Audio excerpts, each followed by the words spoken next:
We're now talking about competencies, which are an important part of the lead-out process.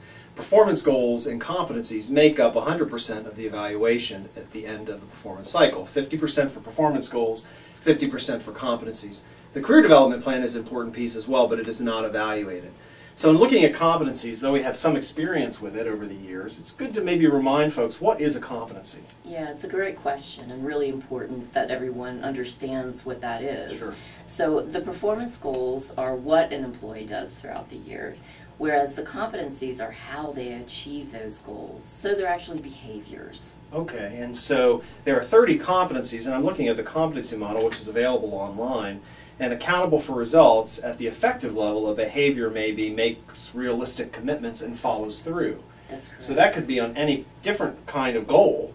But the idea is, are you following through, committing and following through on that particular work assignment? That's right. Right? That's absolutely And decision making is another one, uncommon integrity, teamwork. There are 30 different competencies. So how might an employee know which competencies to choose in a given performance cycle? Sure, it can be done a number of different ways. Departments could elect to identify 1 or 2 competencies for all their employees. Okay. So like teamwork, for example. Or really, they select the competency to meet their need, their individual needs. Sure. So they could select 1 or 2, and everyone has those, and then individually, the person would select another 1 or 2.